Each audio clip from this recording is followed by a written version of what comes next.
밤이 깊어갈수록 세상의 소음은 잦아들고 오직 당신의 숨소리와 제 목소리만이 남았습니다. 오늘 밤은 당신의 지친 마음을 잠시 내려놓고 시간을 거슬러 올라가 보려 합니다. 우리가 도착할 곳은 지금으로부터 2500년 전 동양의 역사가 붉은 피로 낭자하게 기록되던 춘추전국 시대의 깊고 서늘한 어둠 속입니다. 눈을 감고 상상해 보십시오. 창호지 밖으로는 굶주린 짐승의 울음소리가 들려오고 찬바람이 매섭게 불어오는 외딴 막사 안에서 한 남자가 가물거리는 촛불에 의지해 무언가를 적고 있습니다. 무명천의 핏자국이 아직 마르지 않은 야만의 시대. 그가 들고 있는 것은 사람을 베는 칼이 아니라 날카롭게 깎아낸 얇은 대나무 조각과 붓이었습니다. 그 대나무 조각들이 서로 부딪히며 내는 서걱거리는 소리는 훗날 전 세계의 역사를 뒤바꾸고 수많은 제국의 운명을 결정짓게 됩니다. 그 남자의 이름은 손무.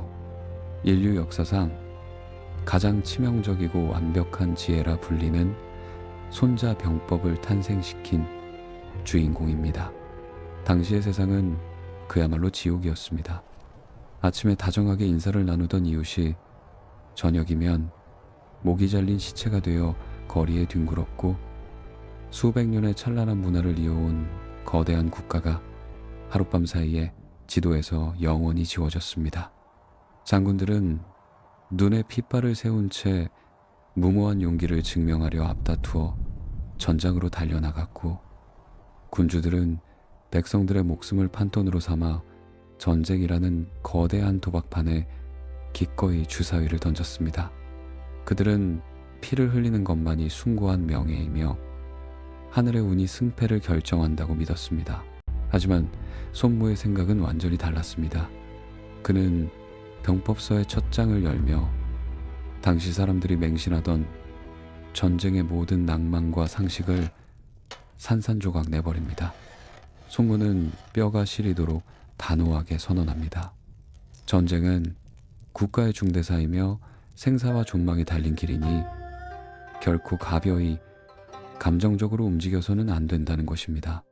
그는 전쟁터의 맹장들이 칭송하던 용맹, 끓어오르는 투지, 맹목적인 희생 같은 단어들을 무참히 짓밟았습니다. 대신 그 빈자리에 차갑고 건조한 숫자와 이성적인 계산을 촘촘히 채워 넣었죠. 손무가 바라본 전쟁은 피 끓는 감정의 충돌이나 신에게 기도하는 도박판이 아니었습니다. 그것은 철저하게 이익과 비용을 저울질하는 거대한 수학 공식이자 가장 이성적인 관리의 영역이었습니다. 그는 조용한 사당의 밀실에 앉아 치밀한 계산을 끝내지 않았다면 아예 칼집에서 칼을 뽑지도 말라고 경고했습니다. 이것을 일컬어 사당에서 미리 계산한다는 뜻의 묘산이라고 부릅니다. 묘산의 기준은 너무나도 명확하고 객관적입니다. 백성과 군주가 같은 곳을 바라보며 한마음으로 뭉쳐있는가를 묻는도 비가 오고 눈이 내리는 하늘의 섭리와 기상을 아는 천, 지형의 높낮이와 행군의 유불리를 꿰뚫어 보는지 리더의 지혜로움과 엄격함을 냉정하게 평가하는 장, 그리고 군대를 움직이는 시스템과 기강을 의미하는 법이 그것입니다. 손무는 적군과 아군을 이 5가지 항목 위에 올려두고 가차없이 저울질을 해보라고 명령합니다. 이 냉혹한 저울질에서 압도적인 우위를 차지하지 못했다면 아무리 억울하고 분통이 터져도 결코 병사를 움직이지 말라는 것입니다. 진정한 승리는 피 튀기는 전쟁터에서 억지로 쟁취하는 것이 아닙니다. 싸우기 전에 어두운 방 안에서 이미 이겨놓고 전장으로는 그저 승리를 확인하러 가는 과정일 뿐이라는 것. 이것이 손자병법이 우리에게 던지는 가장 위대하고도 서늘한 첫 번째 통찰입니다. 이 차가운 계산의 법칙이 역사의 거대한 판도를 어떻게 뒤집었는지 보여주는 가장 완벽한 무대가 있습니다. 서기 200년, 짙은 안개가 깔린 중원의 평원에서 천하의 패권을 놓고 두 마리의 거대한 용이 맞붙었던 그 유명한 관도대전입니다. 한쪽에는 북방의 광활한 영토를 제패하고 무려 10만 명의 정의의 병을 거느린 당대 최고의 절대 권력자 원소가 있었습니다. 그의 대군은 지평선 끝이 보이지 않았고 병사들이 한꺼번에 내지르는 함성은 대지를 두 쪽으로 가를 듯 뒤흔들었습니다. 반대편에는 난세의 간웅이라 불렸지만 이제 막 세력을 키우기 시작해 간신히 2만 명의 헐벗은 군사를 긁어모은 조조가 있었습니다. 병력의 차이는 무려 5배에 달했습니다. 무기의 질, 식량의 양, 심지어 굴러가는 마차의 수까지 무엇 하나 비교조차 되지 않는 절망적인 싸움이었습니다. 천하의 똑똑하다는 지식인들, 심지어 조조의 진영에서 밥을 먹던 참모들조차 원소의 압도적인 승리를 기정사실로 받아들였습니다. 절망과 짙은 공포가 조조의 진영을 유령처럼 짓눌렀고 매일 밤 몰래 원소에게 살려달라며 항복 편지를 쓰는 배신자들이 속출했습니다. 군대의 사기는 이미 바닥을 치고 있었죠. 하지만 칠흑 같은 장막 안에서 조조만은 미동도 하지 않고 고요히 앉아 있었습니다. 그는 하늘을 원망하거나 헛된 기적을 내려달라고 기도하지 않았습니다. 배신자들을 색출하느라 귀중한 에너지를 낭비하지도 않았습니다. 대신 그는 손무가 남긴 대나무 조각의 가르침대로 머릿속에서 고요히 계산기를 두드렸습니다. 원소의 화려하고 거대한 껍데기 뒤에 숨겨진 치명적인 균열을 찾기 위해서였죠. 조조가 분석한 원소는 겉으로는 관대하고 덕이 있어 보이나 속으로는 시기심이 많고 옹졸하여 유능한 장수들을 절대로 끝까지 믿지 못하는 자였습니다. 지휘체계는 무너져 있었고 원소의 장수들은 전쟁의 승리보다 서로의 공로를 질투하며 파벌 싸움을 일삼고 있었죠. 반면 조조 자신의 군대는 비록 숫자는 초라했지만 조조의 서늘한 명령 한마디면 거대한 불길 속으로도 뛰어드는 하나의 완벽한 기계처럼 움직이고 있었습니다.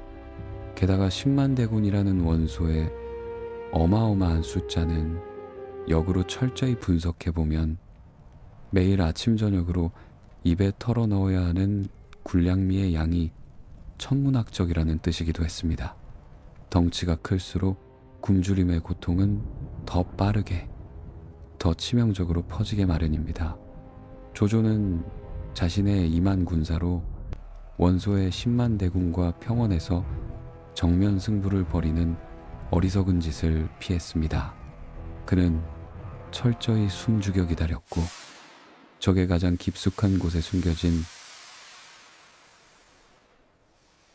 가장 부드러운 아킬레스건을 노렸습니다. 어느 달빛 없는 밤, 조조는 직접 소수의 정예기병만을 이끌고 어둠을 갈랐습니다. 그들이 은밀하게 당도한 곳은 원소군의 생명줄이자 식량이 산더미처럼 쌓여있던 오소라는 보급기지였습니다. 조조는 망설임 없이 창고를 향해 횃불을 던졌습니다. 순식간에 하늘을 붉게 물들이며 타오르는 불길 속에서 천하를 호령하던 원소의 10만 대군은 한 번에 제대로 된 진검승부도 해보지 못한 채 스스로 무너져 내렸습니다. 식량이 불타버리자 병사들은 굶주림에 대한 공포에 미쳐 서로를 짓밟고 달아났습니다. 조조가 승리한 것은 그가 원소보다 용기가 넘치거나 무공이 뛰어나서가 아니었습니다. 어두운 막사 안에서 적의 심리와 보급망의 한계를 차갑게 수치로 해체하고 계산해냈던 바로 그 순간 관도대전의 운명은 이미 결정되어 있었던 것입니다. 승리는 도박사의 요행이 아니라 치밀한 계산가가 벽돌을 쌓아 올리듯 만들어낸 건축물에 불과했습니다. 손무의 이 오래되고 무거운 통찰은 깊은 밤, 치열하고 고단한 내일을 준비하며 잠 못 이루는 당신에게도 깊은 파문을 던집니다. 당신은 지금 어떤 마음으로 당신만의 전쟁을 묵묵히 준비하고 계십니까? 혹시 아무런 계산이나 치밀한 준비 없이 그저 내가 남들보다 잠을 덜 자고 맹목적으로 노력하고 있으니 언젠가는 세상이 알아줄 것이라는 헛된 낭만에 기대고 있지는 않습니까?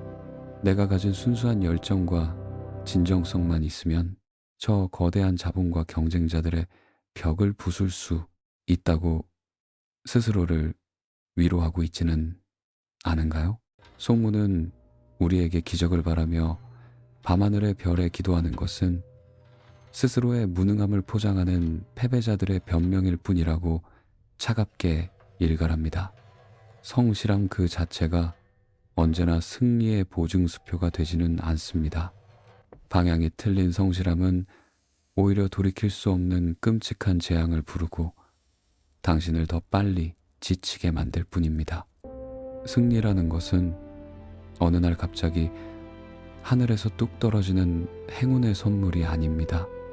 그것은 차가운 이성과 철저한 분석력으로 적의 강점은 물 흐르듯 피하고 약점은 비수처럼 찌르며 뼈아픈 나의 현실을 한치의 오차도 없이 직조해낸 정교한 전략의 씁쓸한 결과물이어야 합니다. 어두운 밤, 누군가의 눈부신 성공을 부러워하거나 막막하게 다가올 내일을 두려워하며 뒤척이는 대신 당신이 마주한 벅찬 현실의 조건들을 냉정하게 하나하나 해체해 보십시오. 거대하고 무적처럼 보이는 경쟁자의 텅 빈 틈새는 과연 어디에 숨어 있는지, 한없이 초라해 보이는 나의 내면에 숨겨진 가장 날카로운 무기는 무엇인지 조용히 눈을 감고 묻고 또 물으십시오. 그 고요하고 고독한 계산의 밤이 끝났을 때 비로소 당신은 막연한 두려움이라는 환영을 벗어던지고 이미 이겨놓은 당신만의 단단한 싸움을 시작할 수 있을 것입니다. 하지만 아무리 묘산이 완벽하고 전략이 치밀하다 해도 막상 차가운 칼집에서 검을 뽑아들고 누군가를 향해 달려가게 되면 결국 피와 눈물이 대지를 적시기 마련입니다. 아무리 압도적이고 눈부신 승리자라 할지라도 자신이 가진 가장 소중한 자원을 소모해야 하며 누군가는 평생 씻을 수 없는 깊은 원한과 상처를 입게 되는 것이 모든 무력 충돌의 비극적인 본질이죠. 그렇다면 무기에 피 한 방울 묻히지 않고 단 한 번의 직접적인 충돌이나 비명 소리도 없이 적의 거대한 군대를 스스로 무릎 꿇게 만들고 내가 원하는 모든 것을 온전히 얻어내는 방법은 과연 이 잔인한 세상에 존재하는 것일까요? 피비린내 나는 전장에서 적의 목을 베고 승리의 깃발을 꽂는 영웅의 모습. 우리는 흔히 그런 웅장한 장면을 상상하며 승리의 위대함을 찬양하곤 합니다. 하지만 전장의 참혹함을 누구보다 뼛속 깊이 이해했던 손무의 시선은 전혀 다른 곳을 향하고 있었습니다. 그는 병법서에서 인류 역사상 가장 오만하면서도 동시에 가장 완벽한 승리의 정의를 내립니다. 바로 싸우지 않고 적을 굴복시키는 것이 최고의 선이라는 선언입니다. 100번 싸워 100번 이긴다는 말은 얼핏 무적의 영광처럼 들립니다. 그러나 손무는 이를 향해 서늘한 조소를 보냅니다. 100번을 싸워 이겼다는 것은 곧 내 병사들도 100번의 피를 흘렸고 나의 창칼과 백성들의 창고도 100번이나 깎여나갔다는 끔찍한 뜻이기 때문입니다. 진짜 고수는 적의 성벽을 부수기 전에 적의 의지를 먼저 꺾어버립니다. 칼을 뽑기도 전에 서늘한 눈빛과 치밀하게 계산된 몇 마디의 말만으로 전쟁의 막을 내려버리는 이 경이로운 기술. 역사는 이를 완벽하게 증명해낸 한 명의 위대한 외교가를 똑똑히 기억하고 있습니다. 시간을 춘추 전국 시대에서 고려 시대로 돌려보겠습니다. 서기 993년 늦가을의 차가운 바람이 북쪽 국경을 휩쓸고 지나갈 무렵 고려의 국군은 그야말로 바람 앞에 등불처럼 위태로웠습니다.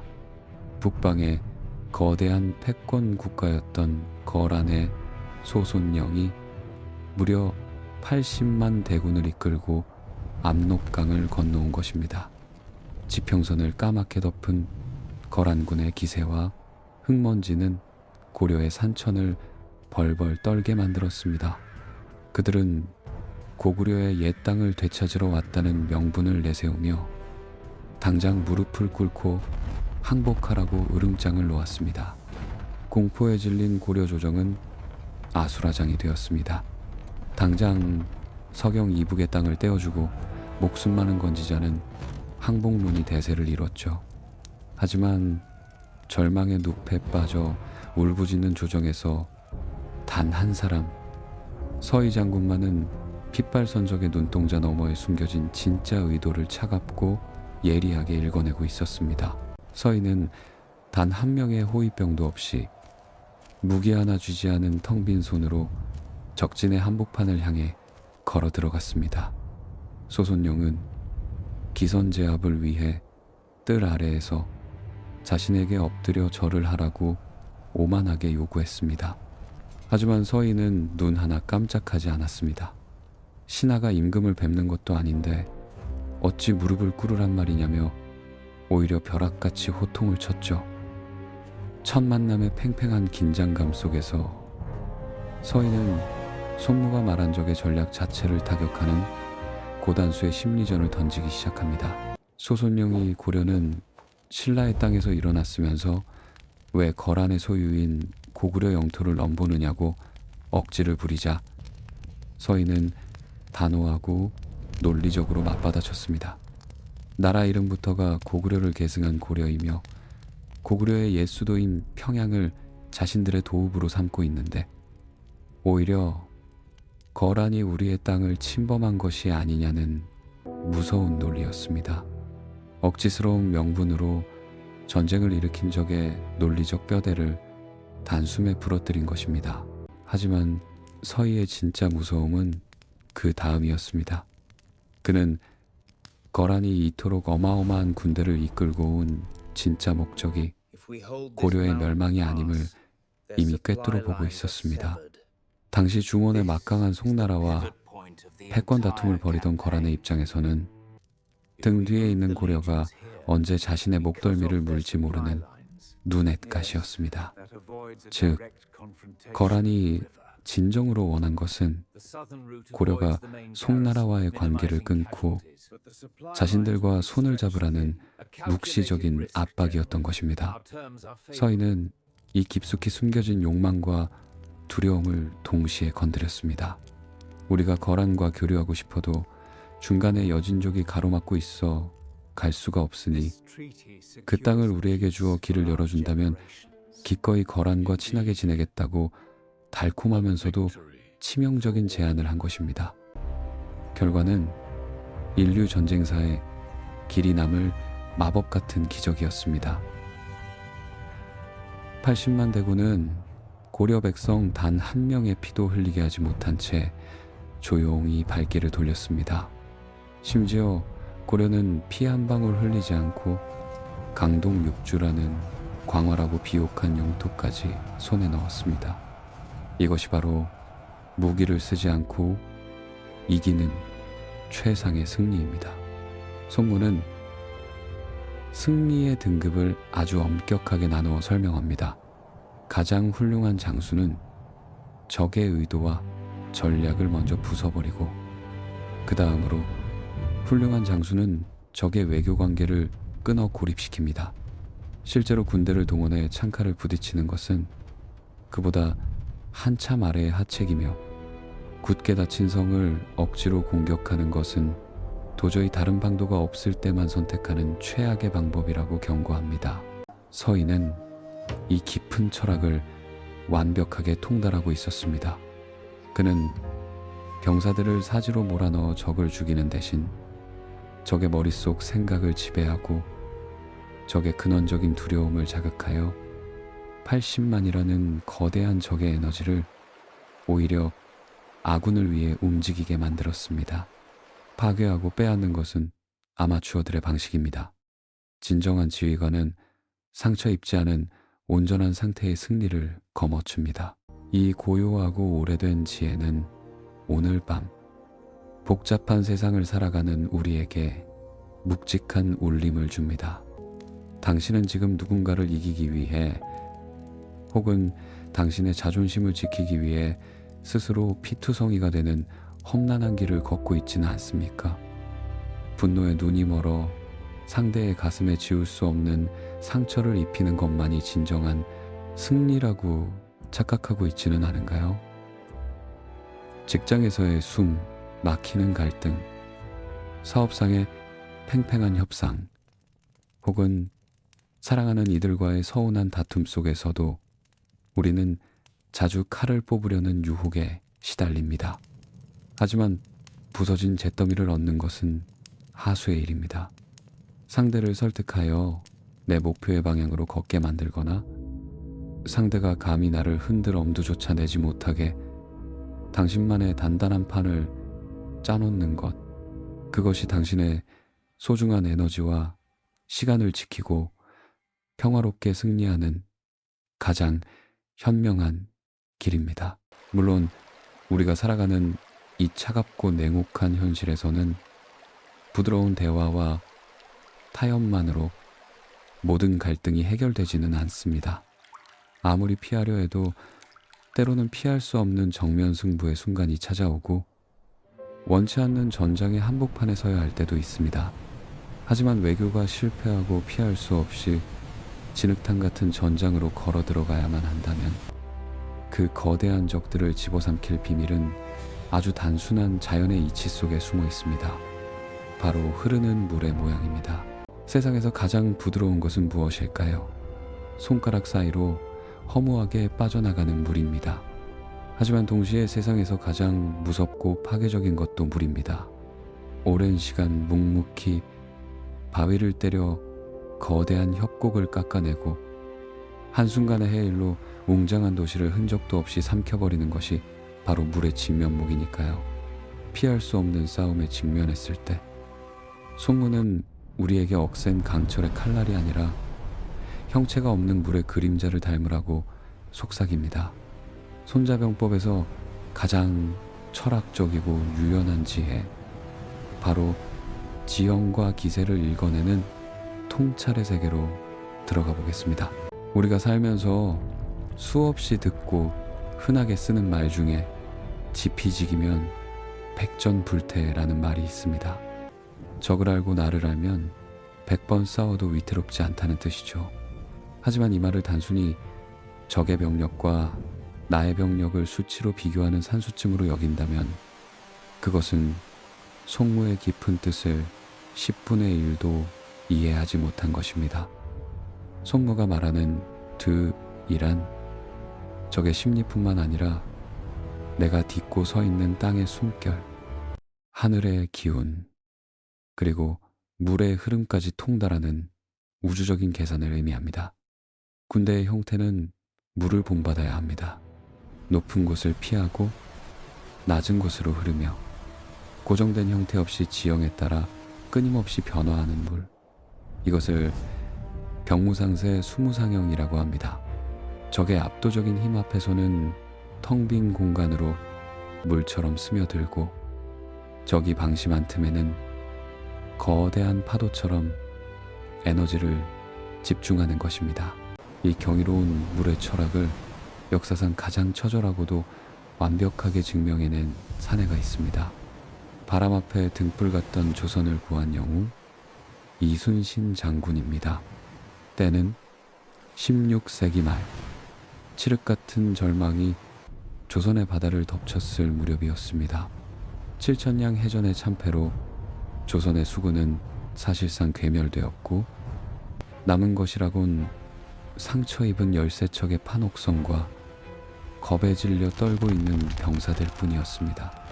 반면 바다를 새까맣게 뒤덮으며 몰려오는 일본의 함대는 130여 척을 훌쩍 넘겼죠. 10배가 넘는 압도적인 전력 차이. 조선의 조정조차 바다를 포기하고 육지에 올라와 싸우라는 체념 섞인 명령을 내렸습니다. 하지만 이순신 장군의 눈동자는 흔들리지 않았습니다. 사람들은 훗날 이 전투를 명량의 기적이라 부르지만 장군의 머릿속에 기적이라는 두 글자는 애초에 존재하지 않았습니다. 그는 철저히 손무의 가르침을 따랐습니다.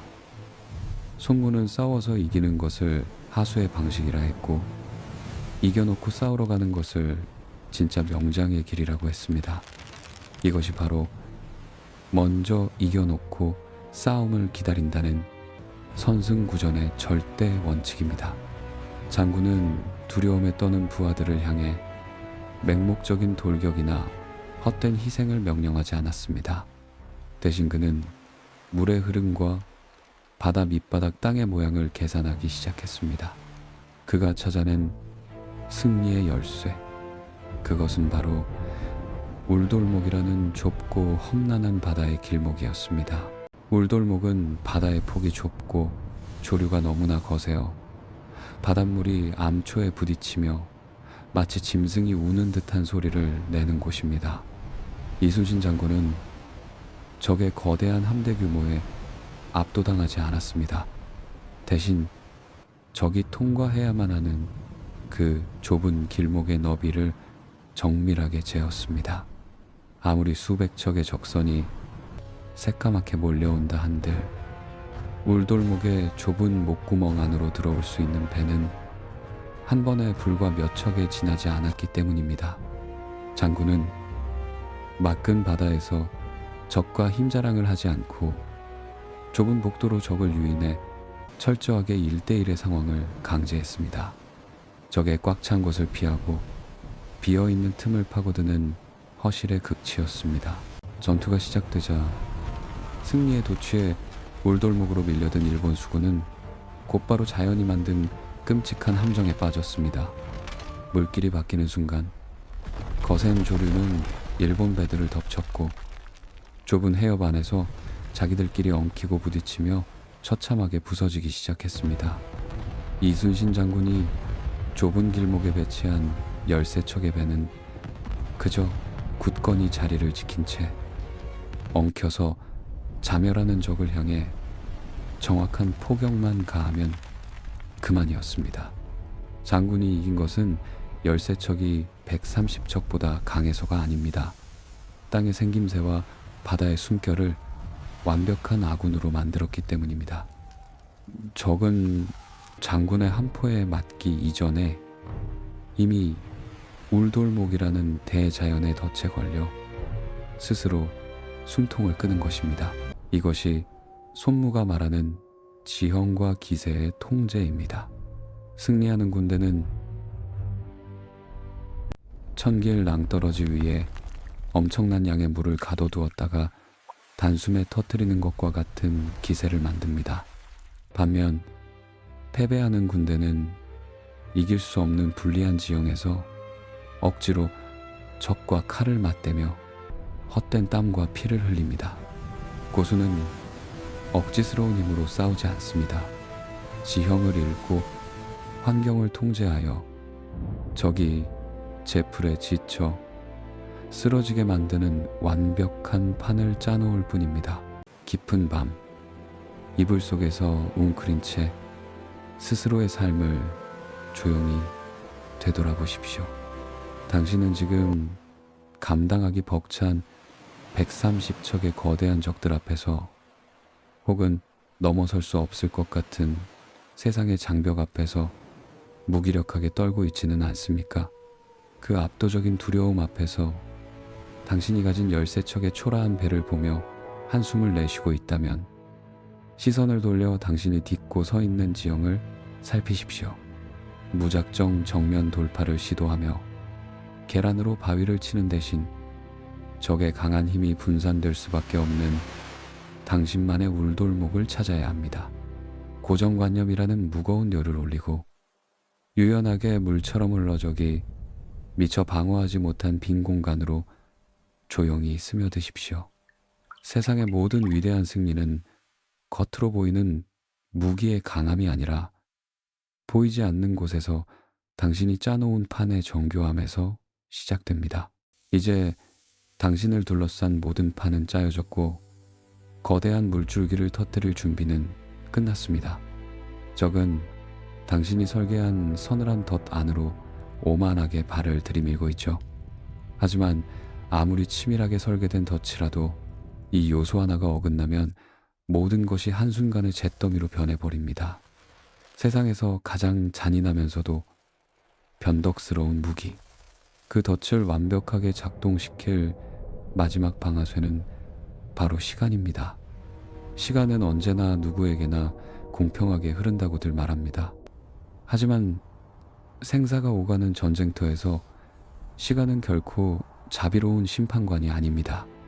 그것은 매 순간 당신의 금고를 갉아먹고 병사들의 피를 말리며 국가의 뿌리를 뒤흔드는 가장 잔혹하고 개걸스러운 괴물입니다.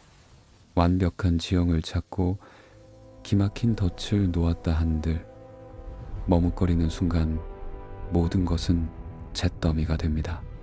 송무는 병법서의 작전편에서 아주 차갑고 현실적인 장부 하나를 우리 눈앞에 들이밉니다. 10만 명의 군대를 한번 움직이려면 하루에 황금 1000근이 허공으로 사라진다는 냉혹한 경제학입니다. 전쟁은 명분이나 낭만의 대결이 아닙니다. 그것은 뼛속까지 갉아먹는 돈의 전쟁, 즉 극한의 경제전입니다. 병기들이 부딪히는 화려한 금소금 뒤에는 매일 아침 저녁으로 산더미처럼 사라져가는 군량미와 국고가 바닥을 드러내는 비명소리가 숨어 있습니다. 수많은 역사학자들이 착각하는 것이 하나 있습니다. 거대한 제국들이 멸망하는 이유는 적의 전술이 너무나 뛰어나서가 아닙니다. 압도적인 힘을 가졌던 제국들조차 전쟁을 너무 오래 끄는 바람에 국고가 텅 비고 백성들이 굶어 죽는 파산의 상태에 이르러 스스로 무너져 내린 것입니다. 승리에 도취되어 시간의 비용을 잊어버린 대가였죠. 그래서 송무는 병귀신속, 즉 전쟁에서 가장 귀한 것은 귀신 같은 속도라고 못 박았습니다. 사람들은 흔히 완벽한 준비를 마친 뒤에 싸워야 한다고 믿습니다. 하지만 송무의 생각은 정반대였습니다. 비록 계획이 다소 거칠고 서투르더라도 전쟁을 빨리 끝내는 것이 훌륭한 것이지, 아무리 훌륭하고 정교한 작전이라 할지라도 시간을 오래 끄는 것은 국가를 망치는 지름길이라고 경고했습니다. 완벽함을 추구하다가 타이밍을 놓치느니 약간의 흠집이 있더라도 번개처럼 적의 심장을 찌르는 것이 진정한 전략이라는 뜻입니다. 속도는 단순한 움직임이 아니라 생존 그 자체였습니다. 이 섬뜩한 시간의 법칙을 온몸으로 증명하며 멸망 직전의 나라를 구해낸 영웅이 있습니다. 바로 기원전 300세기경 벼랑 끝에 몰렸던 제나라의 장수전단입니다. 당시 제나라는 이웃 연나라의 압도적인 침략을 받아 무려 70여 개의 성을 빼앗기고 오직 증묵성을 비롯한 단 2개의 성만이 덩그러니 남은 절망적인 상황이었습니다. 성 밖에는 연나라의 대군이 겹겹이 포위망을 치고 있었고 성 안의 식량은 하루가 다르게 바닥을 보이고 있었습니다. 적들은 굳이 피를 흘릴 필요도 없이 그저 시간만 끌면 제나라가 스스로 굶어 죽을 것이라는 사실을 너무도 잘 알고 여유를 부리고 있었죠. 전단은 시간이 자신의 편이 아님을 뼈저리게 직감했습니다. 장기전은 곧 제나라라는 국가의 영원한 죽음을 의미했습니다. 하지만 성문을 열고 정면 돌파를 하기에는 병력의 차이가 너무 컸습니다. 이때 전단은 인류 전쟁사에서 가장 기괴하고도 신속한 역공, 즉 불타는 소들의 진격이라는 화오계를 실행에 옮깁니다. 그는 성 안에 남아있던 소 1000마리를 모조리 긁어 모았습니다. 소들의 등에는 오색 찬란한 용의 무늬를 그려 넣은 천을 덮어 씌웠고, 날카로운 뿔에는 벼려진 비수를 단단히 매달았습니다. 그리고 소의 꼬리마다 기름을 잔뜩 먹인 갈대를 빈틈없이 묶었죠. 달빛조차 구름 뒤로 숨어버린 깊고 어두운 밤, 전단은 성벽에 구멍을 뚫고 1000마리의 소를 성 밖으로 내몰았습니다. 그리고 동시에 소들의 꼬리에 묶인 갈대에 일제히 불을 붙였습니다. 꼬리에 불이 붙어 끔찍한 고통에 미쳐버린 1000마리의 소들은 캄캄한 어둠을 찢으며 연나라의 진영을 향해 맹렬하게 돌진했습니다. 잠에 취해 있던 연나라 병사들은 어둠 속에서 번쩍이는 비수를 달고 불을 뿜으며 달려오는 거대한 괴물들의 모습에 혼비백산했습니다. 귀신이 덮쳤다며 무기를 내팽개치고 짓밟히며 도망치기 바빴죠. 전단은 이 혼란의 틈을, 그 귀신 같은 속도를 절대 놓치지 않았습니다. 불타는 소들의 뒤를 따라 맹렬하게 돌진한 제나라 군대는 순식간에 연나라 대군을 도륙했습니다.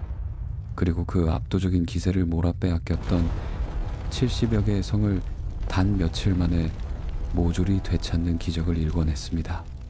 만약 전단이 완벽한 훈련과 무기가 갖춰질 때까지 성 안에서 시간을 끌며 기다렸다면 제나라는 역사책에서 영원히 사라졌을 것입니다. 거칠고 다듬어지지 않은 투박한 전략이었지만 그는 시간이라는 자원을 아군에게 가장 유리한 순간에 폭발시켜 전쟁을 종결지었습니다. 가장 짧은 시간에 가장 확실한 충격을 주는 것, 그것이 그가 조국의 생명을 연장한 유일한 비결이었습니다.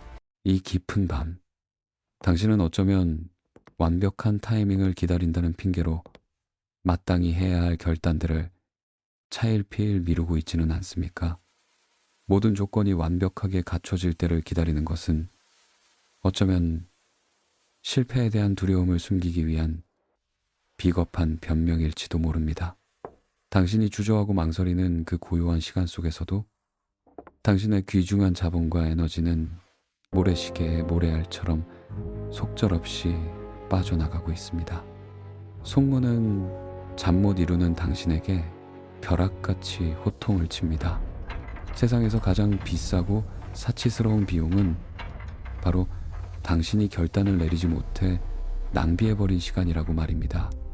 두려움을 떨치고 일단 검을 뽑았다면 번개처럼 무섭게 파고들어 상황을 종료시켜야 합니다. 그런데 말입니다. 이렇게 압도적인 속도로 쾌속의 전진을 하다 보면 인간의 마음속에는 필연적으로 독버섯 하나가 자라나게 됩니다.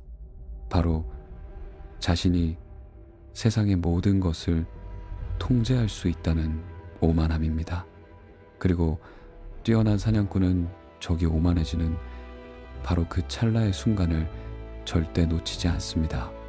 속도에 취한 자의 그 맹목적인 자신감은 상대를 역사상 가장 어둡고 기만적인 예술의 세계로 이끌고 가는 완벽한 출입문이 됩니다. 오만한 자들을 집어삼킬 치명적인 거짓말의 숲. 이제 우리는 고요하고도 잔혹한 기만의 세계로 발을 들여놓을 시간입니다. 속도에 취해 오만해진 적을 상대로 우리는 어떤 칼을 꺼내 들어야 할까요? 손문은 아주 서늘하고 기괴한 미소를 지으며 이렇게 속삭입니다. 적이 스스로 무덤을 파괴하려면 그들의 두 눈을 멀게 할 환상을 보여주라고 말이죠. 손자병법 제6편 허실, 즉 비어있음과 꽉 차 있음의 원리는 인류 역사상 가장 잔혹하고도 우아한 심리전의 정수를 보여줍니다. 사람들은 흔히 전쟁을 힘과 힘이 정면으로 부딪히는 정직한 무대라고 착각합니다. 하지만 송무는 단호하게 고개를 젓습니다. 전쟁은 속임수이며 기만입니다. 적이 강할 때는 나의 모습을 숨겨 피하고, 적이 약해진 틈을 타 물처럼 스며드는 지혜. 정직하게 모든 힘을 쏟아붓는 것은 무능한 자들의 방식일 뿐, 진짜 고수는 환상을 조작하여 적이 스스로 사지로 걸어 들어오게 만듭니다. 이 허실의 원리를 관통하는 가장 소름 끼치는 대원칙이 있습니다. 바로 치인이 불치어인 내가 원하는 곳으로 적을 끌어들여 통제할 뿐 결코 적에게 끌려다니지 않는다는 절대적인 지배의 선언입니다. 이 끔찍한 심리 지배를 완벽하게 예술의 경지로 끌어올린 인물이 바로 전국시대 제나라의 천재 군사 송빈입니다. 기원전 341년 천하의 패권을 다투던 제나라와 위나라가 마릉이라는 곳에서 운명적으로 격돌하게 됩니다. 당시 위나라의 총사령관이었던 방연은 자신의 군대가 천하무적이라는 맹목적인 오만함에 깊이 빠져 있었습니다. 그는 제나라 군대 따위는 겁쟁이들의 무리에 불과하다며 콧방귀를 뀌었죠. 송빈은 적장 방연의 마음속에 자리 잡은 이 오만함이라는 거대한 빈틈, 즉 마음의 허를 너무도 정확하게 꿰뚫어 보았습니다. 송빈은 정면으로 맞서 싸우는 대신 역사상 가장 기막힌 거짓말의 무대를 세팅하기 시작합니다. 그 유명한 감조지게, 즉 밥을 짓는 아궁이의 숫자를 매일 줄여나가는 기만 전술을 펼친 것입니다. 송빈은 자신의 군대가 적의 영토로 깊숙이 진군에 들어가던 첫날, 병사들에게 무려 10만 개의 아궁이를 만들라고 지시했습니다. 그런데 둘째 날에는 그 숫자를 5만 개로 줄였고, 셋째 날에는 3만 개로 대폭 줄여버렸습니다. 멀리서 제나라 군대의 진영을 감시하던 방야는 쾌재를 불렀습니다. 역시 제나라 놈들은 겁쟁이들이며 우리 위나라 땅에 들어온 지 고작 사흘 만에 무서워서 도망친 자들이 절반이 넘는다고 확신한 것입니다. 방연의 눈에는 텅 비어가는 아궁이들이 승리의 확실한 증거로 보였습니다. 하지만 그것은 송빈이 방연의 오만한 두뇌 속에 정교하게 심어놓은 끔찍한 환상이었습니다. 방연은 승기를 완전히 잡았다는 흥분과 조급함에 눈이 멀어 거추장스러운 중무장 보병들을 모두 뒤에 남겨둔 채 오직 날랜 정예기병만을 이끌고 밤낮 없이 송빈의 뒤를 미친 듯이 추격했습니다. 적을 완벽하게 통제한 송빈은 방연이 도착할 마지막 무대로 좁고 험난하며 나무가 빽빽하게 우거진 마릉의 숲을 선택했습니다. 그는 숲의 양쪽 절벽 위로 1만 명의 정예 궁수들을 숨소리조차 내지 못하게 매복시켰습니다. 그리고 길 한가운데 서 있는 가장 크고 눈에 띄는 나무 한 그루의 껍질을 하얗게 벗겨낸 뒤 그 위에 이렇게 적었습니다. 방연은 이 나무 아래서 죽으리라. 깊은 어둠이 숲을 완전히 집어삼켰을 때 거친 숨을 몰아쉬며 추격하던 방연과 그의 기병대가 마침내 그 나무 앞에 도착했습니다. 칠흑 같은 어둠 속에서 껍질이 벗겨진 하얀 나무에 무언가 글씨가 적혀 있는 것을 발견한 방연은 병사에게 횃불을 밝히라고 명령했습니다. 횃불의 붉은 불빛이 숲의 어둠을 밝히며 방연의 얼굴과 나무의 글귀를 비추는 바로 그 찰나, 그것은 어둠 속에 숨죽이고 있던 1만 명의 궁수들에게 공격을 지시하는 완벽한 신호탄이 되었습니다. 일제히 쏟아지는 화살은 빽빽한 비가 되어 위나라 군대를 무참히 꿰뚫었습니다. 방연은 화살이 살을 파고드는 고통 속에서 자신이 쫓던 그 달콤한 승리가 사실은 송빈이 만들어낸 거대한 환상이었음을 그제야 깨달았습니다. 결국 그는 그 나무 아래서 처절하게 스스로 목숨을 끊으며 송빈의 핏빛 예언을 완성했습니다. 적을 죽인 것은 무수히 쏟아진 화살이 아니었습니다. 방연의 목을 조른 진짜 무기는 방연 스스로가 키워낸 오만함과 그 오만함에 달콤한 먹이를 던져준 송빈의 완벽한 속임수였습니다. 때로는 적에게 당신이 지고 있다는 환상을 심어주는 것이야말로 적의 가장 깊은 곳을 도려내는 치명적인 일격이 됩니다. 단단한 바위로 바위를 치면 둘 다 산산조각이 나지만 적의 비어있는 곳을 찾아 물처럼 조용히 스며들면 피 한 방울 흘리지 않고도 거대한 바위를 집어삼킬 수 있습니다. 고수는 적이 가장 자랑스러워하는 강력한 무기와 정면으로 부딪히는 어리석은 짓을 하지 않습니다. 대신 상대의 시선을 엉뚱한 곳으로 돌려 실체를 숨기고 적이 미처 돌아보지 못한 텅 빈 공간을 비수처럼 파고드는 것입니다. 이 고요한 밤, 곰곰이 당신의 현실을 되짚어 보십시오. 당신은 지금 도저히 해결되지 않는 삶의 벅찬 문제들이나 강인한 경쟁자들을 향해 마치 두꺼운 성벽을 맨주먹으로 내리치듯 맹목적인 힘만 쏟아붓고 있지는 않습니까? 혹은 당신이 이제 막 쟁취했다고 믿는 그 작은 성과에 취해 텅 빈 아궁이를 보며 승리를 확신했던 방연처럼 스스로의 오만함이라는 환상 속에 갇혀 있지는 않은가요? 진짜 강하고 무서운 사람은 자신의 힘을 동네방네 떠벌리며 전시하지 않습니다. 거대한 심연처럼 자신의 진짜 능력을 캄캄한 어둠 속에 깊이 감추고 세상이 자신을 나약하고 보잘것없다고 착각하게 내버려 둡니다. 그리고 모두가 방심한 결정적인 순간 단 한 번의 움직임으로 모든 판을 뒤집어 버립니다. 정직함은 삶의 훌륭한 미덕이지만 피 튀기는 생존의 전쟁터에서 맹목적인 정직함은 나의 치명적인 약점을 적에게 고스란히 바치는 자살 행위일 뿐입니다. 적의 마음을 속이고 덫으로 끌어들이는 심리전의 마법은 이토록 잔인하고도 매혹적입니다. 하지만 세상의 모든 전쟁이 언제나 내 뜻대로만 움직여주지는 않습니다. 만약 적이 환상에 속아 넘어가지 않을 만큼 뼛속까지 교활하다면 어찌해야 할까요?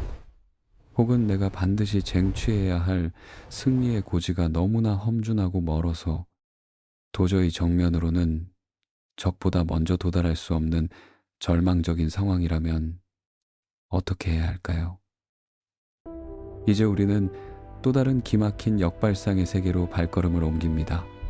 그것은 바로 가장 늦게 출발하고도 가장 먼저 도착하는 자들의 비밀. 굽어가는 고난의 길을 오히려 쾌속의 직선길로 만들어버리는 위대한 우회의 예술입니다. 세상 모든 이치에는 지름길을 찾으려는 본능이 숨어 있습니다. 우리는 흔히 결승선에 가장 먼저 도착하기 위해서는 오직 눈앞의 일직선 도로를 향해 미친 듯이 달려가야만 한다고 믿습니다. 하지만 전쟁의 신, 손무의 시선은 남들과 달랐습니다.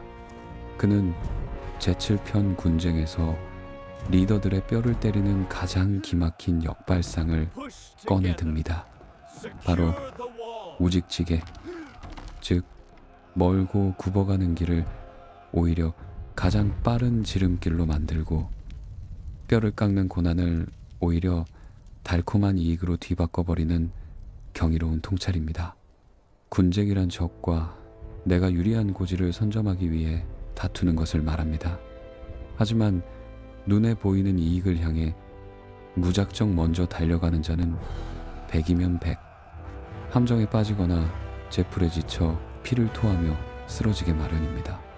손문은 우리에게 속삭입니다. 고수는 일직선으로 달려가지 않는다. 그들은 기꺼이 돌아가고 기꺼이 늦게 출발함으로써 가장 먼저 도착한다고 말입니다. 이 기묘하고도 모순적인 지연의 역설을 역사상 가장 선명하게 증명해낸 인물이 있습니다. 전국시대 조나라의 혜성 같은 명장 조사입니다. 기원전 269년 천하무적을 자랑하던 진나라의 대군이 조나라의 핵심 요충지인 아려라는 곳을 겹겹이 포위했습니다. 아려로 가는 길은 호랑이도 숨이 찰 만큼 가파르고 험난한 협곡이었습니다. 조나라 조정은 절망에 빠졌습니다. 이름난 노련한 장수들조차 길목이 너무 좁고 험해 구원병을 보내는 것은 대을지고 불 속으로 뛰어드는 자살 행위라며 고개를 저었습니다. 하지만 단 한 사람, 조사만이 조용히 검을 빼들며 말했습니다. 길이 좁고 험한 것은 두 마리의 쥐가 좁은 굴 속에서 싸우는 것과 같으니 오직 용감하고 치밀한 자만이 살아남을 수 있다고 말입니다. 조사는 왕의 허락을 받아 군대를 이끌고 성문을 나섰습니다. 모두가 그가 밤낮을 가리지 않고 아려를 향해 빛의 속도로 진격할 것이라 예상했습니다. 하지만 성문을 나선 지 불과 30리, 오늘날로 치면 고작 12km 남짓을 이동한 뒤 조사는 믿을 수 없는 명령을 내립니다. 그 자리에 거대한 방어 진지를 단단히 구축하라는 것이었습니다. 그리고는 병사들에게 선고했습니다. 지금부터 군사에 대해 단 한마디라도 입에 올리는 자는 그 자리에서 목을 베겠다고 말입니다. 아려의 백성들이 죽어가고 적의 군대가 코앞에 있는데 구원군을 이끌고 온 장수가 진격은커녕 제자리에 주저앉아버린 것입니다. 이 기괴한 대치 상태는 무려 28일 동안이나 이어졌습니다.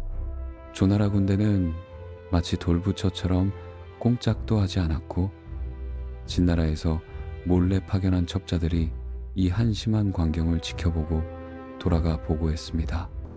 조나라 군대는 험한 지형과 진나라의 위세에 지레 겁을 먹고 방어막만 친 채 벌벌 떨고 있다고 말입니다. 진나라의 사령관은 안도하며 박장대소했습니다. 아려는 이제 완전히 도간에 든 쥐가 되었다고 굳게 믿은 채 진나라 군대의 팽팽했던 긴장감은 일순간에 눈 녹듯 사라지고 말았습니다. 하지만 그것은 조사가 치밀하게 설계한 거대한 우직지개의 함정이었습니다. 28일이라는 시간은 단순히 멈춰있던 것이 아니었습니다. 그것은 적의 경계심을 완전히 무장해제시키고 오만함을 극대화하기 위해 조사가 견뎌낸 지독한 인내의 시간이었습니다. 진나라 군대가 완전히 방심하여 무기를 내려놓고 나태해진 어느 날 밤, 조사는 마침내 숨겨둔 이빨을 드러냈습니다. 그는 소리 소문 없이 진지를 버리고 웅크렸던 몸을 펴 짐승처럼 아려를 향해 쾌속으로 진격했습니다. 놀라운 속도로 산을 넘은 조나라 군대는 진나라 군대가 미처 전열을 가다듬기도 전에 아려 주변의 산 정상, 가장 유리한 고지를 단숨에 선점해버렸습니다. 이튿날 아침, 뒤늦게 헐레벌떡 산을 오르며 달려온 진나라 대군은 산 정상에서 서늘하게 자신들을 내려다보고 있는 조나라 군대의 압도적인 기세와 마주해야 했습니다. 이미 숨이 턱끝까지 차오른 진나라 병사들을 향해 28일 동안 에너지를 비축하고 고지대를 차지한 조나라 군대는 거대한 바위처럼 쏟아져 내렸습니다. 결과는 진나라의 참담한 대패였습니다. 조사는 가장 불리한 조건에서 남들보다 훨씬 늦게 출발하고 심지어 28일이나 자리에 멈춰서서 돌아가는 길을 택했지만 적의 심리를 무너뜨림으로써 가장 먼저 승리의 정점에 깃발을 꽂은 것입니다. 이것이 바로 길을 다투는 군쟁의 잔혹한 비밀입니다. 눈앞의 이익을 향해 헐떡이며 일직선으로 뛰어가는 자는 반드시 길바닥에 쓰러집니다. 보급 부대는 뒤처지고 병사들의 숨통은 조여오며 군대의 기강은 모래알처럼 흩어지기 때문입니다. 무기를 버리고 맨몸으로 100리를 달려가면 장수들이 포로로 잡히고 50리를 달려가면 병력의 절반만이 살아서 도착합니다. 손문은 경고합니다. 이익을 벗는 맹목적인 속도는 당신의 심장을 찢는 칼날이 될 뿐이라고. 진짜 승부사는 작은 이익이라는 달콤한 미끼를 던져 적의 발목을 묶어둔 사이 자신은 조용히 우회하여 적이 상상하지 못한 곳에서 불쑥 나타나는 법입니다. 우리는 지금 모두 각자의 트랙 위에서 누군가와 치열하게 속도 경쟁을 벌이고 있습니다. 더 빨리 승진하기 위해, 더 빨리 불을 거머쥐기 위해, 남들보다 조금이라도 더 앞서가기 위해 가쁜 숨을 몰아쉬며 직선주로만을 고집합니다. 하지만 때로는 멈춰서서 조용히 돌아가는 것이 나를 무너뜨리려는 세상의 공격을 부드럽게 흘려보내고 내 안의 에너지를 폭발적으로 응축시키는 가장 현명한 전략일 수 있습니다. 당장 눈앞의 작은 손해를 감수하고 기꺼이 남들 뒤로 물러나는 여유, 남들이 비웃을지라도 묵묵히 나만의 구분길을 걸어가는 그 고독한 인내가 결국 당신을 가장 먼저 정상에 올려놓을 것입니다. 그러나 삶이라는 전장에서는 우리의 예측을 비웃듯 때로는 어떤 치밀한 계산도, 어떤 기막힌 지형의 이점이나 심리전의 우회로도 전혀 통하지 않는 절대절명의 순간이 찾아오기 마련입니다. 내가 딛고 설 땅마저 부서져 내리고 모든 세상의 법칙이 나를 향해 칼을 겨누는 극한의 상황. 만약 이런 암흑 같은 순간과 마주한다면 우리는 대체 무엇을 믿고 싸워야 할까요? 그때는 그동안 당신이 생명처럼 여겼던 상식과 교과서를 모두 활활 타오르는 불길 속에 미련 없이 던져버려야 합니다. 이제 우리는 모든 법칙을 파괴하는 자만이 살아남는 벼랑 끝에 지혜를 만날 시간입니다. 우리가 살아가는 세상에는 수많은 규칙과 매뉴얼, 그리고 반드시 지켜야 할 정답이라 믿어지는 것들이 존재합니다. 어릴 적부터 우리는 교과서에 적힌 활자를 맹신하고 윗사람의 명령에 절대적으로 복종하는 것만이 안전한 길이라고 배워왔습니다. 하지만 죽음의 그림자가 목을 조여오는 피비린내, 나는 전쟁터에서도 과연 그 원칙들이 우리를 구원해 줄까요? 손문은 구변편에서 리더들을 향해 아주 파격적이고 위험한 주문을 던집니다. 위기가 닥쳤다면 당신이 그토록 맹신하던 교과서를 당장 화로 속에 미련 없이 던져버리라고 말입니다. 구변이란 상황에 따른 무한한 변주와 절대적인 유연함을 뜻합니다. 어제 나를 승리로 이끈 공식이 오늘 나를 죽이는 치명적인 독약으로 변하는 곳이 바로 전장입니다. 이 지독한 유연성을 무시하고 책 속의 죽은 글자에 집착하다가 역사에 길이 남을 비극을 초래한 인물이 있습니다. 삼국지에서 총나라의 척추를 부러뜨린 불운의 천재 마속입니다. 서기 228년 제갈량은 천하의 명운을 걸고 제1차 북벌을 단행합니다. 이 거대한 전쟁의 핵심 요충지는 가정이라는 좁은 길목이었습니다. 제갈량은 자신이 가장 아끼던 제자이자 병법서라면 달달 외우던 똑똑한 이론가 마속에게 막중한 임무를 맡겼습니다. 제갈량의 명령은 아주 구체적이었습니다. 좁은 길목의 평지에 단단히 진을 치고 적이 지나가지 못하게 철저히 수비만 하라는 것이었죠. 하지만 가정에 도착한 마속의 눈앞에 병법서의 화려한 문장들이 아른거리기 시작했습니다. 그는 길목을 지키라는 최고 사령관의 명령을 어기고 산 정상으로 군대를 끌고 올라가 진을 쳤습니다. 마속이 평생을 바쳐 읽었던 병법서에는 높은 곳에서 아래로 적을 내리치면 파죽지세가 된다는 매력적인 원칙이 적혀 있었기 때문입니다. 그는 현장의 흙먼지와 지형의 냄새를 맡는 대신 머릿속에 각인된 활자의 환상에 취해버린 것입니다. 위나라의 노련한 명장 장압은 산 위에 고립된 마속을 보고 차가운 미소를 지었습니다. 그는 굳이 산을 타고 올라가 피를 흘리는 대신 산 아래를 겹겹이 포위하고 마속의 군대가 마실 유일한 물줄기를 완전히 끊어버렸습니다. 물이 끊긴 산 정상은 그야말로 생지옥이 되었습니다.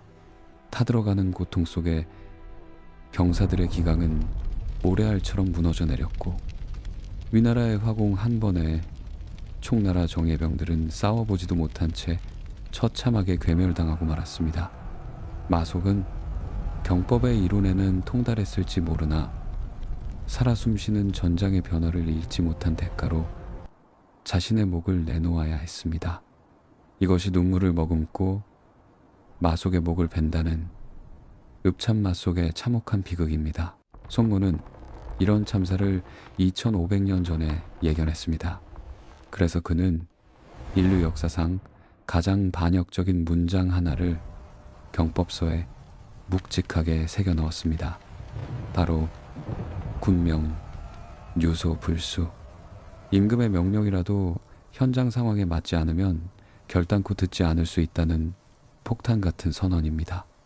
왕의 한마디가 곧 법이자 생명이었던 고대 절대 왕정 사회에서 이 말은 삼족이 멸문지화를 당할 수 있는 목숨을 건 발언이었습니다.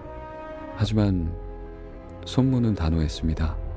궁궐에 안전하고 따뜻한 어좌에 앉아있는 왕은 흙바닥에서 피를 뒤집어 쓰고 적의 살기를 피부로 느끼는 현장의 리더보다 전장의 흐름을 결코 정확히 알 수 없습니다.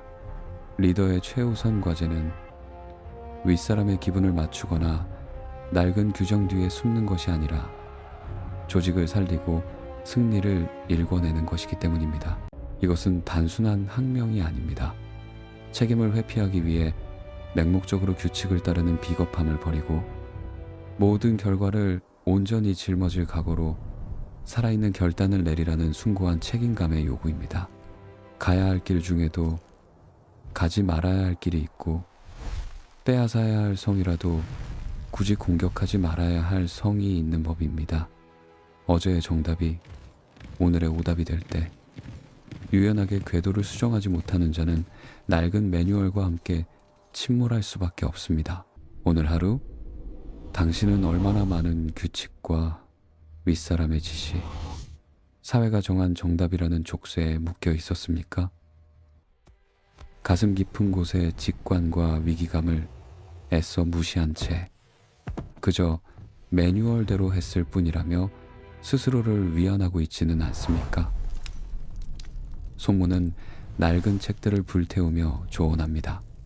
원칙은 당신을 돕기 위해 존재하는 것이지 생존 본능을 가두는 감옥이 되어서는 안 됩니다. 맹목적인 순종은 미덕이 아니라 위장된 나태함일 뿐입니다. 하지만 유연함은 그저 어느 정도 여유가 있는 평범한 조건에서 당신을 살아남게 해줄 뿐입니다. 만약 당신의 등이 까마득한 벼랑 끝에 닿아 있고 딛고선 땅마저 부서져 내리는 극한의 절망과 마주하게 된다면 어떨까요? 상황이 당신을 벼랑 끝으로 밀어붙였다면 세상의 모든 규칙을 부수고 나오는 훨씬 더 끔찍하고도 위대한 마법이 당신을 기다리고 있습니다. 인간의 본성은 한없이 나약하고 간사합니다. 등 뒤에 도망칠 작은 쥐구멍 하나만 보여도 우리는 젖먹던 힘을 다해 싸우는 대신 언제든 뒤돌아 달아날 궁리부터 하기 마련입니다. 송무는 인간이 가진 이 차가운 본성을 너무도 뼈저리게 꿰뚫어보고 있었습니다. 그래서 그는 지형을 9가지로 분류한 병법서에서 상식을 완전히 파괴하는 소름 끼치는 결론을 내립니다. 병사들을 반드시 이기게 만들고 싶다면 그들을 스스로 죽음을 각오할 수밖에 없는 참혹한 벼랑 끝으로 등 떠밀어 던져버리라는 것입니다. 살 길이 막혀 필사적으로 싸우지 않으면 그 자리에서 목숨을 잃게 되는 극한의 절망 공간. 손무는 그곳을 죽음의 땅, 즉 사지라고 불렀습니다. 안전함이라는 달콤한 환상은 때때로 인간의 투지를 갉아먹는 가장 치명적인 독약이 됩니다. 퇴로가 열려있다는 안도감은 위기가 닥쳤을 때 나를 지켜주는 든든한 방패가 아니라 나의 잠재력을 극도로 제한하는 무거운 족쇄에 불과합니다. 이 사지의 끔찍한 철학을 역사상 가장 기괴하고도 화려한 마법으로 증명해낸 천재 전략가가 있습니다. 바로 초안지의 전설적인 영웅 한신입니다. 기원전 204년 한신은 불과 3만 명의 오합지졸을 이끌고 조나라의 20만 대군과 맞붙게 됩니다. 전장은 정형구라는 비좁고 험준한 산길이었습니다. 조나라의 거대한 대군은 이미 산 정상의 유리한 고지를 빈틈없이 점령한 채 밑에서 헐떡이며 다가오는 한신의 초라한 군대를 향해 조소를 머금고 있었습니다. 병력의 숫자나 지형의 유불리를 따져보았을 때 한신은 싸움을 시작하기도 전에 이미 목이 잘린 것이나 다름없는 완벽한 패배자였습니다. 하지만 이 절체절명의 순간 한신은 인류 군사학의 모든 기초와 상식을 박살내는 기괴한 결단을 내립니다. 그는 등을 돌리면 곧바로 빠져 죽을 수밖에 없는 깊고 거친 강물을 등 뒤에 두고 진을 치게 했습니다. 이것이 바로 인류 전쟁사에서 가장 유명한 역발상 배수의 진입니다. 병법의 기초를 단 하루라도 배운 사람이라면 누구나 산을 등지고 물을 앞에 두어야 한다고 알고 있습니다. 강을 등 뒤에 두는 것은 패배했을 때 도망칠 유일한 퇴로마저 스스로 끊어버리는 미친 짓이었기 때문입니다. 산 위에서 이 황당한 광경을 내려다보던 조나라의 장수들과 20만 대군은 한신이 드디어 공포에 질려 미쳐버렸다며 배를 잡고 뒹굴며 비웃었습니다. 하지만 그들의 비웃음은 그리 오래가지 못했습니다. 등 뒤에서 무섭게 소용돌이치며 울부짖는 강물 소리를 듣는 순간 한신이 이끌던 3만 명의 병사들의 눈빛은 서서히 야차처럼 변해갔습니다. 그들에게는 이제 선택의 여지가 없었습니다. 차가운 강물에 빠져 물귀신이 되느냐, 아니면 눈앞에 있는 적의 목을 물어뜯고 살아남느냐. 단 2가지의 끔찍한 운명만이 남겨졌을 뿐이었습니다. 퇴로가 차단되었다는 극한의 공포는 이내 핏발선 분노로 바뀌었고, 그 분노는 인간의 한계를 뛰어넘는 초인적인 파괴력으로 폭발했습니다. 오합지졸이라 불리던 한신의 군대는 굶주린 맹수처럼 적진을 향해 미친 듯이 달려들었습니다. 승리를 확신하며 방심하고 있던 20만 대군은 죽기를 각오하고 덤벼드는 3만 명의 살기 앞에서 추풍낙엽처럼 부서져 내렸습니다. 전투가 끝난 뒤 피투성이가 된 장수들이 한신에게 물었습니다. 병법의 교과서에는 분명 물을 앞에 두라고 적혀 있는데 어찌하여 장군께서는 모든 규칙을 어기고 강을 등지셨습니까? 한신은 서늘하게 대답했습니다. 내가 이끌고 온 너희들은 제대로 훈련조차 받지 않은 급조된 병사들이었다. 만약 너희들에게 도망칠 수 있는 살길을 조금이라도 열어주었다면 첫 전투가 벌어지자마자 모두가 무기를 버리고 뿔뿔이 흩어졌을 것이다. 하지만 너희를 죽음의 땅에 몰아넣으니 살기 위해 모두가 한마음으로 뭉쳐 괴물이 될 수밖에 없었던 것이다. 한신은 병법의 낡은 활자를 맹목적으로 따른 것이 아니라 극한의 공포가 만들어내는 인간 본성의 마법을 완벽하게 통제한 것입니다. 망하는 땅에 먼저 던져 넣어야 비로소 강력하게 존재할 수 있다는 손무의 서늘한 예언이 실전에서 완벽하게 증명된 것이죠. 고요한 밤의 정막 속에서 당신의 삶을 조용히 돌아보십시오. 우리는 늘 만약의 사태를 대비한다며 끊임없이 도망칠 다른 길을 만들어둡니다. 이것이 실패하면 저곳으로 피하면 된다는 얄팍한 안도감이 어쩌면 당신이 지금 마주한 일에 자신의 모든 것을 걸지 못하게 만드는 가장 큰 장애물일지도 모릅니다. 때로는 당신이 그토록 소중하게 쥐고 있는 퇴로를 당신의 손으로 직접 불태워버려야 합니다. 낡은 구명조끼를 찢어버리고 스스로의 등을 까마득한 벼랑 끝으로 매몰차게 밀어붙일 때 비로소 인간은 등 뒤에 숨겨져 있던 날개를 활짝 펴고 날아오르는 법입니다. 하지만 벼랑 끝에서 기적을 만들어내며 살아남았다고 해서 모든 전쟁이 끝나는 것은 결코 아닙니다. 극한의 공포를 이겨낸 생존의 본능은 때때로 우리의 이성을 마비시키고 맙니다. 끓어오르는 투지와 극도의 긴장감은 아주 쉽게 통제불능의 맹목적인 분노로 변질되기 때문입니다. 역사의 수많은 거대한 제국들은 눈앞에서 칼을 치켜든 적군에게 멸망한 것이 아닙니다. 어둠 속에서 진실을 교묘하게 가리는 무기 없는 혀끝들, 그리고 그 혀끝이 만들어낸 환영의 소가 이성을 잃고 스스로 불타오른 리더의 끔찍한 분노가 단단한 성벽을 무너뜨렸습니다. 이제 우리는 적의 목을 베기 전에 내 안의 심연을 먼저 통제해야 하는 가장 고독하고도 어두운 마음의 전쟁터로 발걸음을 옮겨야 합니다. 벼랑 끝에서 살아남은 자들은 종종 끔찍한 착각에 빠집니다. 스스로 죽음의 문턱을 넘었다는 강렬한 도취감은 시야를 좁게 만들고 이성을 마비시키며 종국에는 걷잡을 수 없는 오만과 분노라는 불꽃을 가슴속에 피워올리죠. 송무는 병법서의 후반부에서 세상에서 가장 파괴적인 두 가지 무기를 꺼내듭니다. 모든 것을 잿더미로 만들어버리는 붉은 화염의 기술인 화공, 그리고 어둠 속에서 진실을 조작하는 꼭두각시들의 예술인 용간입니다. 사람들은 적진에 불을 지르고 첩자를 심는 것을 비겁한 술수라고 깎아내릴지도 모릅니다. 하지만 손무의 시선은 한없이 차갑고 무겁습니다.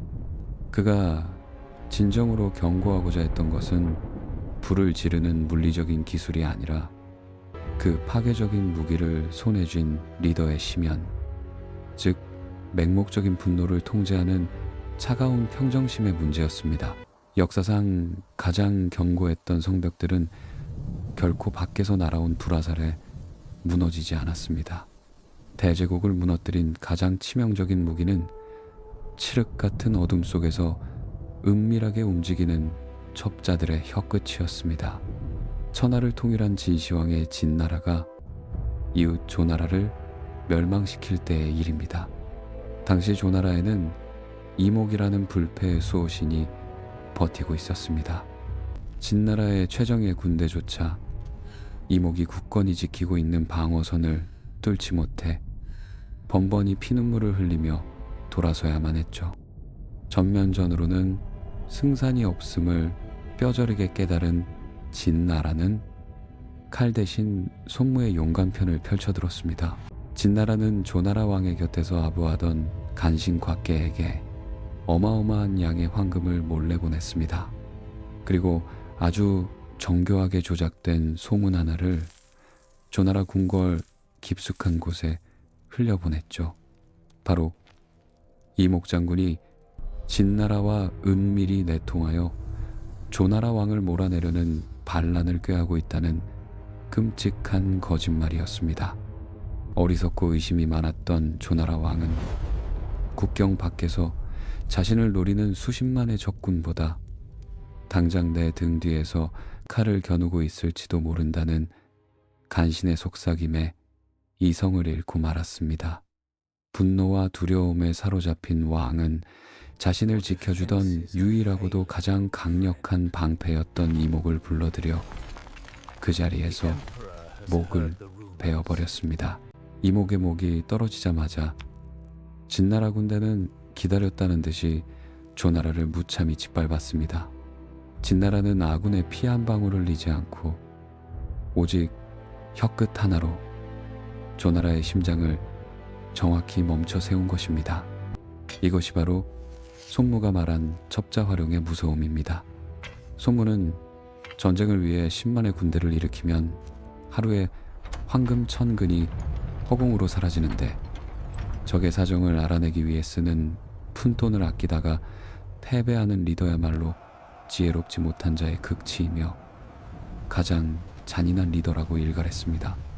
정보에 인색한 장수는 눈이 멀고 귀가 먹은 채 전쟁터라는 도박판에 전 재산을 거는 미치광이와 다름없습니다. 어둠 속에서 거미줄처럼 첩자들을 움직여 세상의 숨소리를 미리 아는 자만이 승리의 마침표를 찍을 자격이 주어집니다. 그러나 이목의 목을 벤 조나라 왕의 비극에서 우리가 진짜 두려워해야 할 것은 간신의 거짓말이 아닙니다. 거짓말에 속아 넘어가 스스로의 눈을 찌르게 만든 그 맹목적인 감정, 바로 노여움입니다. 여기서 손자병법 전체를 관통하는 가장 무거운 철학 중 하나인 신전제노가 탄생합니다.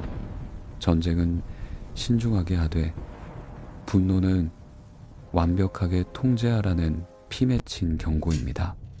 손무는 뼈를 깎는 심정으로 단호하게 말합니다. 군주는 한순간의 노여움 때문에 군대를 일으켜서는 안 되고, 장수는 한순간의 분풀이 때문에 섣불리 싸움을 시작해서는 안 된다. 노여움은 시간이 지나면 기쁨으로 바뀔 수 있고, 억울한 분풀이 또한 언젠가는 달콤한 즐거움으로 돌아올 수 있습니다. 인간의 감정이라는 것은 비바람처럼 잠시 머물다 흘러가는 가벼운 구름에 불과하기 때문입니다. 하지만 전쟁과 죽음은 다릅니다.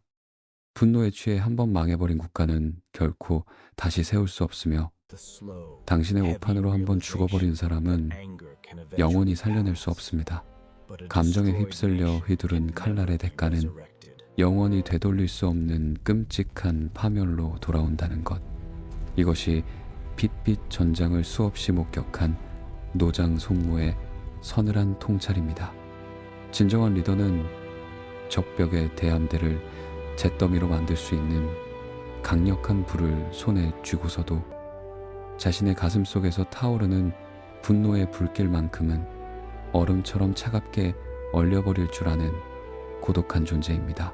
오늘 하루 당신은 얼마나 많은 순간 끓어오르는 감정을 이기지 못하고 속으로 칼을 갈았습니까? 누군가 나의 자존심을 긁었다는 이유로, 혹은 세상이 나를 알아주지 않는다는 억울함 때문에 이성을 잃고 분노의 불길을 사방으로 뿜어내고 있지는 않았습니까? 홧김에 내뱉은 날카로운 말 한마디, 욱하는 마음에 내버린 관계의 끈들이 어쩌면 당신 스스로 당신의 견고한 성벽을 허물어뜨리는 짓이었음을 깨달아야 합니다. 리더가 화를 참는 것은 그가 성인 군자여서가 아닙니다. 오직 승리와 생존이라는 냉혹한 이익을 위해 자신의 끓어오르는 감정조차도 철저하게 도구로 삼아 통제할 뿐입니다.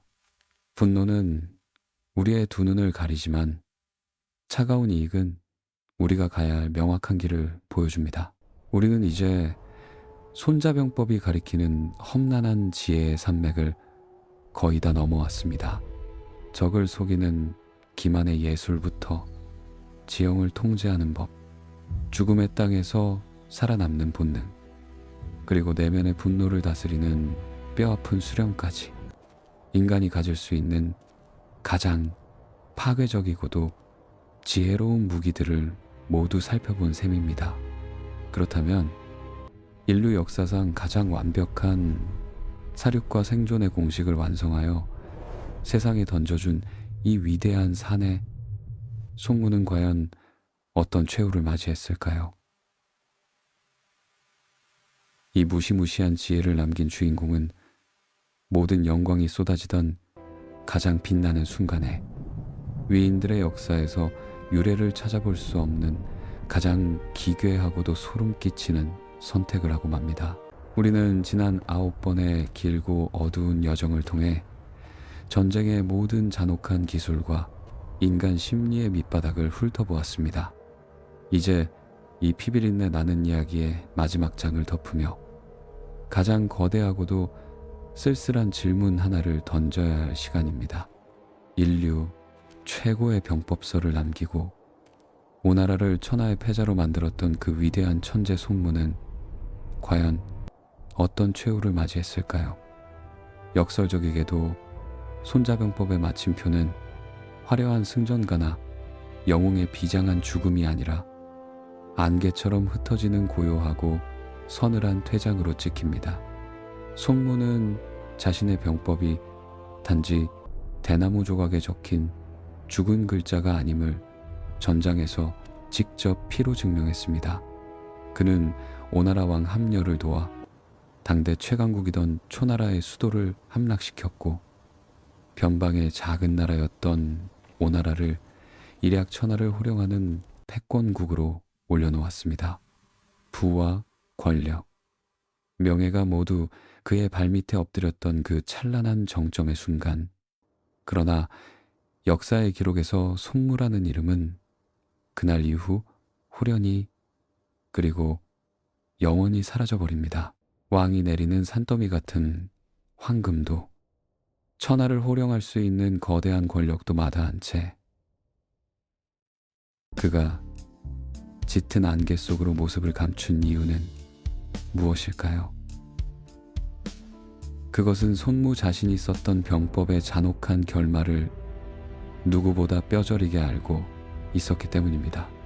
전쟁에서 승리하여 권력을 쟁취하는 것은 어렵습니다. 하지만 그 쟁취한 권력을 피묻지 않은 손으로 지켜내는 것은 수천 배는 더 끔찍하고 기괴한 일입니다. 적의 목을 베고 돌아온 영웅은 전쟁이 끝나는 순간 그를 시기하는 내부의 간신들과 권력을 나누기 싫어하는 군주에게 가장 두려운 절대적인 적으로 돌변하기 마련입니다.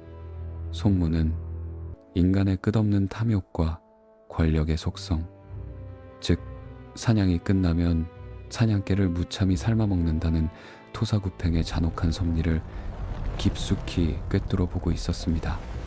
그는 적을 완벽하게 이기는 법을 창조했지만 동시에 그 피비린내 나는 권력의 수레바퀴에서 스스로 내려와 자신을 온전히 지키는 법 또한 통달한 진정한 고수였습니다. 송무의 이 서늘한 예견이 얼마나 끔찍할 정도로 정확했는지는 그가 떠난 뒤 오나라에 남겨진 사람들의 운명이 증명해 줍니다. 송무의 가장 가까운 동료이자 오나라의 개국 공신이었던 오자선은 권력의 중심에 남기를 택했습니다. 하지만 송무가 떠난 뒤 오나라는 승리의 달콤함에 취해 급격히 오만해졌습니다. 함려의 뒤를 이은 왕 부차는 복수와 사치에 눈이 멀었고 충신 오자서의 피 끓는 직언을 듣기 싫어했습니다. 결국 오자서는 곁에서 아부하던 간신들의 모함에 빠져 자신이 평생을 바쳐 지켰던 왕이 내린 칼을 물고 억울하게 자결해야만 했습니다. 그의 두 눈은 뽑혀 성문에 걸리는 참혹한 최후를 맞았죠. 충신을 죽이고 오만함의 극치에 달했던 오나라는 어떻게 되었을까요? 손무의 뼈아픈 경고를 모두 잊어버린 오나라는 훗날 뚝에 눕고 쓸개를 핥으며 복수의 칼을 갈았던 월나라 왕 구천에 의해 역사책에서 영원히 지워지고 말았습니다. 이것이 바로 우리가 널리 아는 와신상담의 빛빛 결말입니다. 손무가 떠난 텅 빈 자리는 우리에게 손자병법 전체를 관통하는 단 하나의 거대하고도 고요한 진리를 남깁니다. 그것은 적을 죽이는 살생이 아니라 나를 지켜내는 생존입니다.